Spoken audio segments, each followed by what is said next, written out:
Welcome to this quick explainer on the Boldin Scenario Manager. Today you're going to learn what information is shared across scenarios, what you can change individually, and how Boldin keeps your financial plan organized.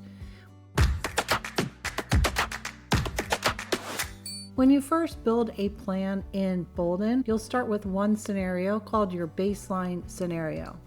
From there, you can add up to 9 more scenarios to test different areas and assumptions. You can also reassign any scenario to become your new baseline, but remember, you must always have a baseline scenario.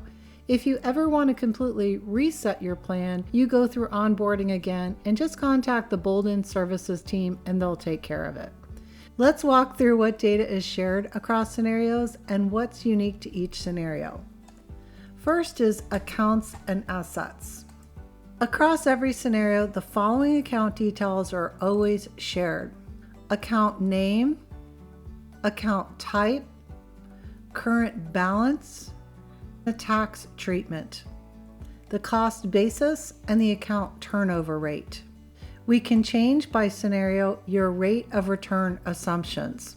Each account can have its own rate of return in every scenario you create. This means you can model optimistic, pessimistic, or custom outcomes for each individual account. Because account balances are shared, changing a balance in one scenario will change it everywhere. To show a lower balance in only one scenario, model a one-time expense and mark it as deductible. Set the timing to match your assumptions. This will reduce the effective balance without affecting your other scenarios. Home and real estate. For your primary residence, you can change rent, mortgage payments, and interest rates by scenario. All other home details are shared. For other real estate, the name, current value, and mortgage balance are shared. Mortgage payments and interest rates can change by scenario. Debts shared include account name, debt type, amount, and interest rate. Monthly payment assumptions can be changed per scenario. Income. Nothing in the income section is shared.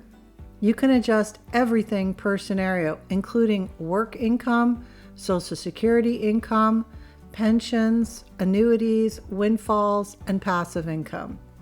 Start dates and end dates, amounts, and even COLAs are all customizable. Expenses and healthcare. None of these are shared. Every scenario can have completely different expenses.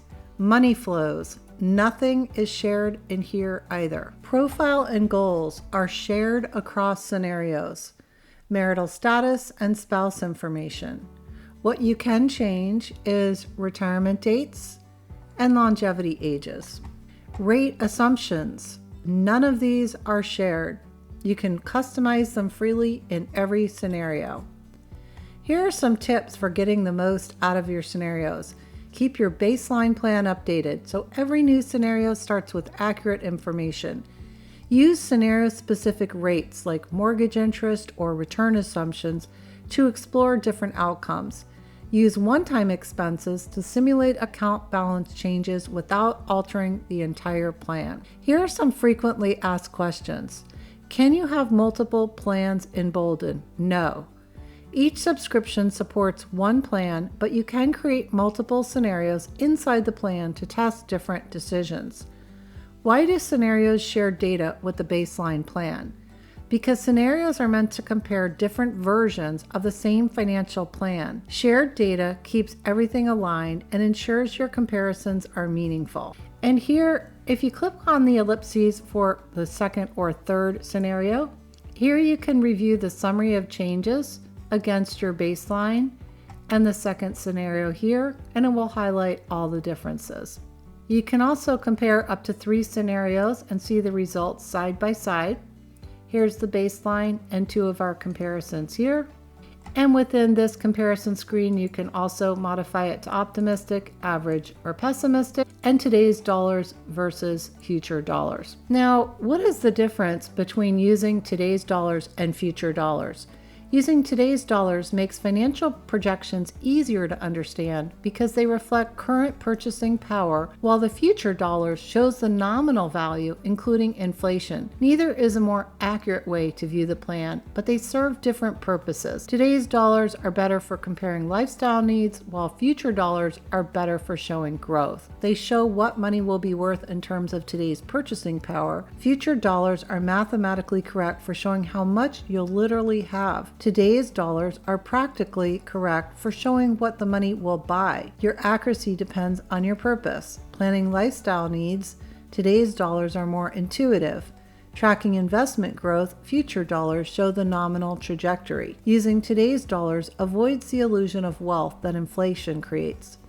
Financial planners often present both views, future dollars for balances and today's dollars for spending needs. So what's the bottom line? Use today's dollars when you want to understand what your future money will buy. Use future dollars when you want to see the nominal growth of your savings. The most complete picture comes from looking at both side by side. For additional information on Boldin's Scenario Manager, you can watch the demo here. There's also several articles in the Support Center under Help, and you can click on those. Here is what information is shared. And again, you can create up to 10 scenarios using the Scenario Manager using Planner Plus. Thanks so much for watching today. I hope you enjoyed this video and you can use it as a reference anytime you'd like.